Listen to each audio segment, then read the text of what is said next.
వసంతపురి అనే అందమైన కోళ్ల గ్రామంలో సూర్య మీనా అనే 2 కోళ్లు ఒకరినొకరు ఇష్టపడుతూ ఉండేవాళ్ళు. ఒకరోజు మీనా సూర్య దగ్గరకు వచ్చి, సూర్య, కొంప మునిగింది.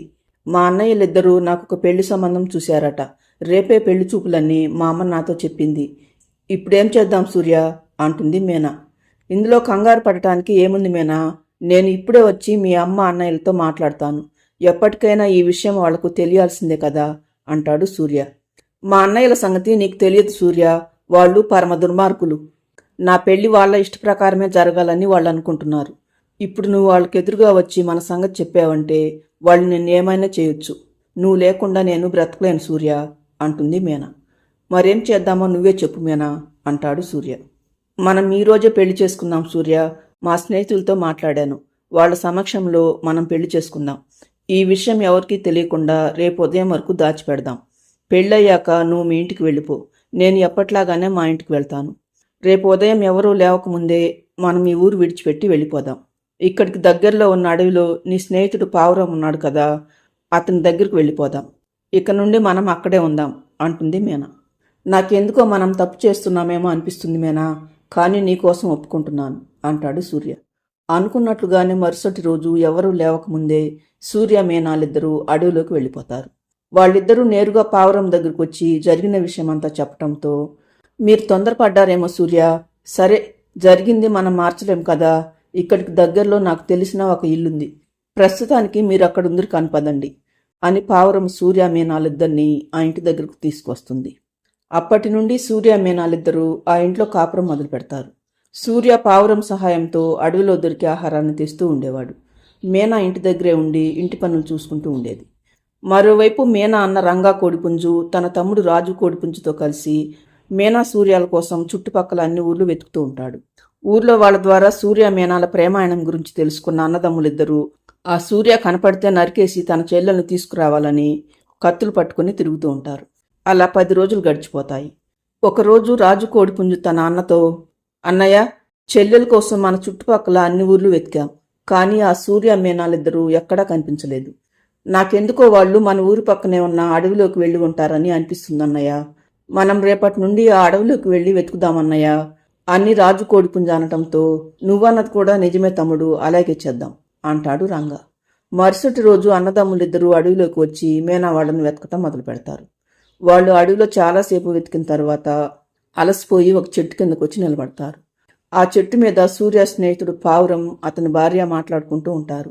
ఏదేమైనా ఈ మధ్యన నీకు బాగా కోపం ఎక్కువైంది రాణి. చిన్న విషయానికి నా మీద విసుక్కుంటూ ఉన్నావు. అదే నా స్నేహితుడు సూర్య భార్య మీనాను చూడు, ఎంత ఒదికగా ఉంటుందో. అసలు వాళ్ళిద్దరినీ చూస్తుంటే 2 కళ్ళు చాలవనుకో అంటాడు పావురం. అబ్బా, 10 రోజుల నుండి చూస్తున్నాను. రోజు వాళ్ళ గురించి చెప్పటమే గాని ఒక్కరోజైనా నన్ను వాళ్ళ దగ్గరికి తీసుకువెళ్ళావా అంటుంది రాణి. ఈరోజు తప్పకుండా తీసుకువెళ్తాను రాణి. వాళ్ళుండే ఇల్లు కూడా ఇక్కడికి దగ్గరలోనే ఉంది కదా. ముందు మనం అడవిలోకి వెళ్ళి ఆహారం తిని తర్వాత సూర్య వాళ్ళ ఇంటికి వెళ్దాం. సరే పద అని పావురం తన భార్యతో కలిసి అక్కడి నుండి ఎగిరిపోతాడు. చెట్టుచాటు నుండి పావురాల మాటలు విన్న రంగారాజులకు విషయమంతా అర్థమవుతుంది.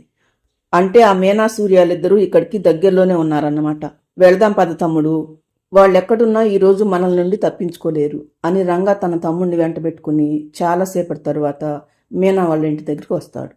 అడవిలోకి వెళ్లిన సూర్య కోసం ఎదురు చూస్తూ మీనా ఇంటి ముందు నిలబడి ఉంటుంది. హఠాత్తుగా తన అన్నలిద్దరూ వచ్చి తన ముందు నిలబడటంతో మీనాకు పై ప్రాణాలు పైనపోతాయి. ఇక ఏం మాట్లాడాలో తెలియక మీనా మౌనంగా ఉండిపోతుంది. వెంటనే రంగా, ఎంతకు తెగించావే? మాకు తెలియకుండా ఆ సూర్యగాడిని పెళ్లి చేసుకుని రహస్యంగా ఇక్కడికి వచ్చి కాపురం పెడతావా? ఈరోజు ఆ సూర్యాన్ని చంపకుండా ఇక్కడి నుండి వెళ్లే ప్రసక్తే లేదు అని రంగా అనటంతో మీనా చాలా భయపడుతూ, ఇందులో సూర్య తప్పేమీ లేదన్నయ్యా. సూర్య మీతో మాట్లాడతానని అన్నాడు. కానీ మీరు మా పెళ్లికి ఒప్పుకోరనే భయంతో నేనే సూర్యాన్ని ఒప్పించి ఈ అడవిలోకి తీసుకొచ్చాను. మీరేమైనా చేయదలుచుకుంటే నన్ను చేయండి, అంతేకాని సూర్యానేమీ చేయొద్దన్నయ్యా. ఇందులో సూర్య తప్పు కొంచెం కూడా లేదన్నయ్యా అంటుంది మీనా. దాంతో రంగా కాసేపు ఆలోచించి, సరే, వాడు తప్పేమీ లేదంటున్నావు కాబట్టి నువ్వేమీ జరగనట్లు మాతో పాటు ఇంటికొచ్చేయి.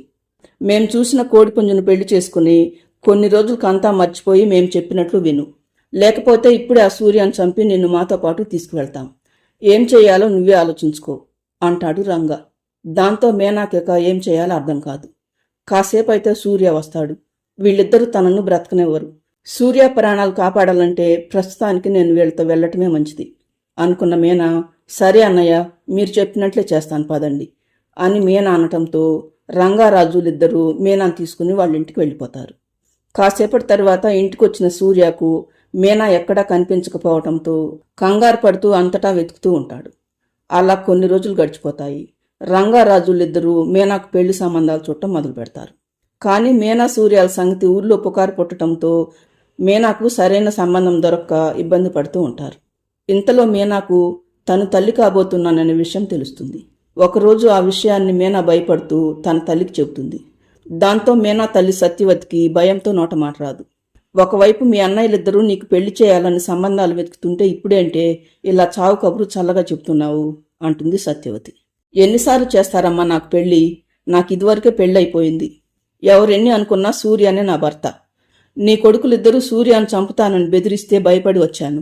కానీ మళ్ళీ పెళ్లి చేసుకోవటానికి కాదు అంటుంది మీనా.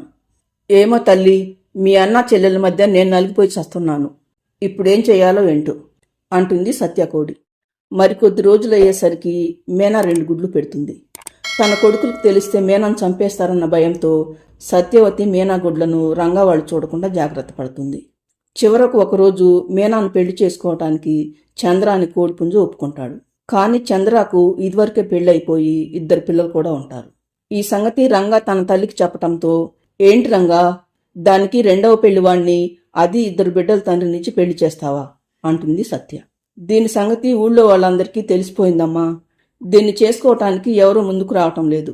అందుకే 2వ పెళ్లివాడైనా పర్వాలేదని ఆ సంబంధమే ఖాయం చేద్దామని అనుకుంటున్నాము అంటాడు రంగా. ఎందుకురా దాని జీవితంతో ఇలా ఆడుకుంటున్నారు? అది ఎంతో ఇష్టపడి ఆ సూర్యను ప్రేమించి పెళ్లి చేసుకున్నది. ఆ సూర్యతోనే దాన్ని ఉండనివ్వచ్చు కదా అంటుంది సత్య. ఏంటమ్మా ఉండనిచ్చేది? ఆ సూర్యకు ఆస్తులంటూ ఏమీ లేవు. కనీసం ఉండటానికి ఇల్లు కూడా లేదు. మన కులం కూడా కాదు. అదే ఇప్పుడు మేము చూసిన సంబంధం 2వ పెళ్లివాడైనా సరే, వాళ్లకు బోలెడు ఆస్తిపాస్తులున్నాయి. ఈ సంబంధం చేసుకుంటే మీనా సుఖపడుతుంది. ఇక నువ్వు ఏమీ మాట్లాడకమ్మా, మేం చెప్పినట్లు విను అంతే అంటాడు రంగా. కానీ మీనా గుడ్లు పెట్టిన విషయం రంగా వాళ్లకు ఎలా చెప్పాలో, చెప్తే వాళ్ళ ప్రవర్తన ఎలా ఉంటుందో తెలియక ఆందోళన పడుతూ ఉంటుంది సత్యవతి. మరి మీనా గుడ్ల సంగతి రంగా వాళ్లకు తెలుస్తుందా? మీనా భర్త సూర్య ఏమైపోయాడు? మీనా చంద్రాన్ని పెళ్లి చేసుకుంటుందా? మీనా గుడ్ల సంగతి రంగా వాళ్లకు తెలిస్తే వాళ్ళు వాటిని ఏం చేస్తారు? చివరకు మీనా సూర్యాలు కలుస్తారా? ఈ స్టోరీ అంతా తెలియాలంటే పార్ట్ 2 చూడండి. ఫ్రెండ్స్, ఈ స్టోరీ నచ్చితే లైక్ చేయండి. స్టోరీ ఎలా ఉందో కామెంట్ చేయండి. ఇలాంటి మరిన్ని స్టోరీస్ కోసం ఛానల్ను సబ్స్క్రైబ్ చేసుకోండి.